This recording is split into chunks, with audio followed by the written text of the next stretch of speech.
Zile, zile, zile, zile eu alerg Iar mile, mile, mile, mile pe Maidan Pentru tine, tine, să-ți dau un dar Dar cel mai de preț, dar fără niciun ban.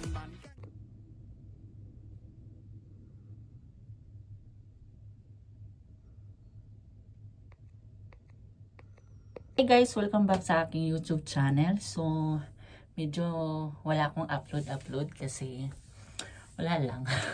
So, ngayon guys, lumipat pa ako ng panibagong bahay, panibagong tirahan. So, ipapakita ko po sa inyo kung ano yung nilipatan ko na bahay.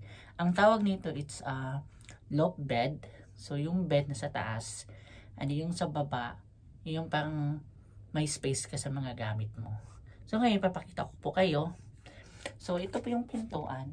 So, kapag lalabas ka, ito po siya. Ayan. So,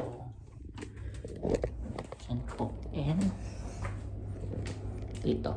So, ito yung ganyan po. So, papasok na tayo. So, papasok mo pa, it's bigla.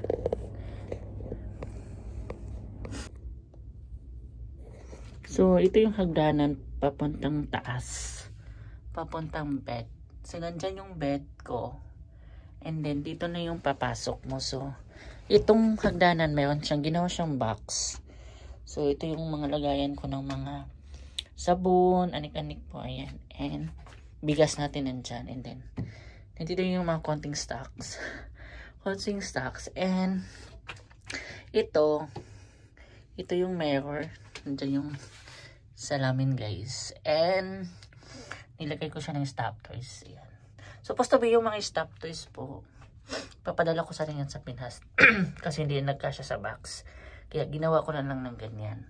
So meron ako dito. So nung unang day ko, naglagay ako ng ganito. Bigas, sugar, saka may coins, tubig, saka cotton, and asin.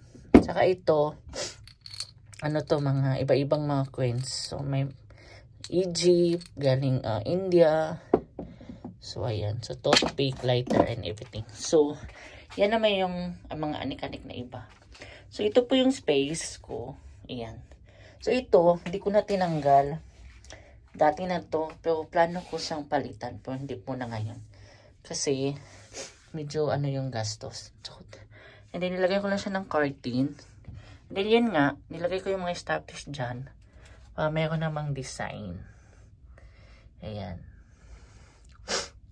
So, meron akong maliit na table. Ayan, nilagay ko yung, nandiyan yung rice cooker. And, ito po yung ibang mga stop toys, guys. So, ayan.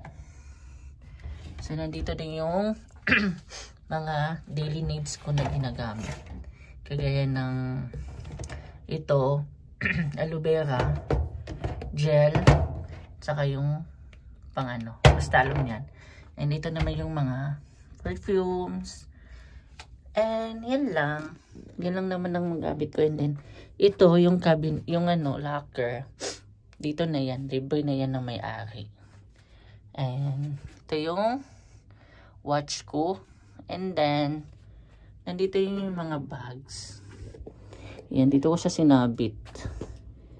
Ito yung mga bags. And yung sampayan guys, nandun sa taas. Ayan. Ayan yung sampayan. And, akit tayo sa taas. So, pag akit mo, pag akit mo, siyempre, ayan. So, ito yung sa taas ko. So, nandun yung luggage, dalawa yan. So, yung maliit na sa loob. May gamit din dyan. And then, yung pailaw. Ayan. And, yan. Yan lang. So, maganda siya. And then, malamig din yung aircon.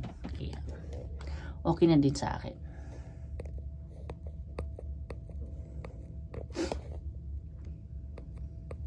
Guys, pinakita ko lang sa inyo yung loob ng aking nilipatan na partition. Kumbaga, ang tawag dito, it's loft bed partition.